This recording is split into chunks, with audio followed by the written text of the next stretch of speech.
Ešte pred začiatkom videa chcem poďakovať za zostrih zo zápasu s Lotyšskom slovenskému športu a my sa môžeme vrhnúť na to.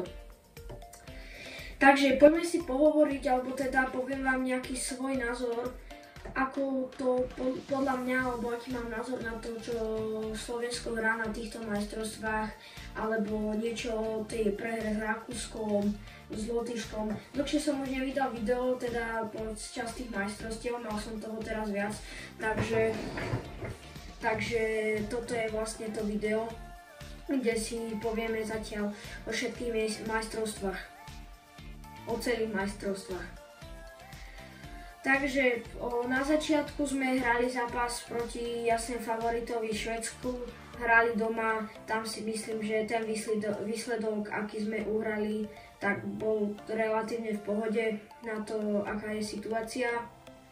Potom v ďalšom zápase sme hrali so Slovinskom, tak so Slovinskom sme našťastie vyhrali 3-1. Aj keď na konci už nás tam potlačili, taktiež podržal Samo Vlavaj, takže tomu určite patrí veľká vďaka.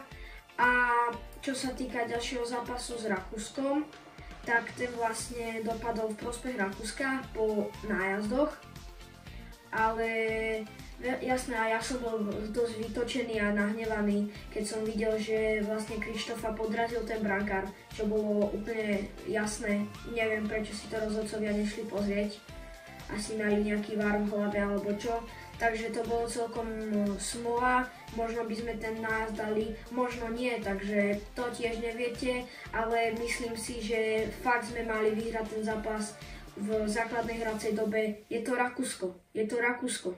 Ja chápem, že tento rok nemáme najlepší tým, ale to sú proste Rakúšania, to by sa nemalo stávať.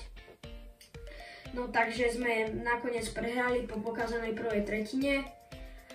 Potom ďalej sme hrali s Kanadou, tam prehra totálna, no tak ale čo sa dalo čakať. Crosby, McKinnon, šup, hej, takže oni sú iný level, Kanadiania, takže tam asi nikto nečakal, že by sme to dokázali zvládnuť. No zápas s Lotyšskom, ten ma veľmi mrzol, pretože neviem, či nám to nevyšlo, alebo prečo to proste nešlo. Prvá tretina, OK, hrali sme v pohode, druhá úplne pokazená, tretia tretina, dostali sme ten gól do prázdnej brany a nevyrovnali sme, čo bolo na nič. Takže toto k tým zápasom, myslím si, že proti Fínsku tak by sme mohli prekvapiť, ale skôr si myslím, že Fíni si to postražia, aj keď na týchto majstrovstvách im to veľmi nejde. No a Lotyši nás teda poriadne prešli v tom poslednom zápase. Mali tam aj šťastné góly, aj nás prehrali v niektorých situáciách, takže nemáme tento rok veľmi dobrý výber. Rovno týmto sa môžeme presunúť k tomu, aký mám názor na súpisky, hráči neprišli odtiaľ a tak.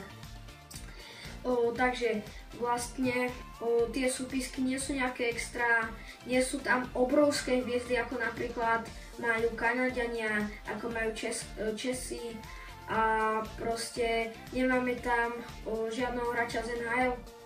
A také najväčšie posily sa dá povedať, že sú Kňažko a Paolo Regenda, ktorí teda prišli zo zámoria, ale stále to nie sú hráči NHL. Takže je tam vo väčšine domáci výber z tej slovenskej extraligy, ale čo je škoda, takže neprišli hráči z Českej ligy a že neprišli určite hráči z NHL, pretože ich bolo dosť. Tie dôvody sú zaujímavé, neviem, či tomu mám veriť, ale tak teda je to ako to je.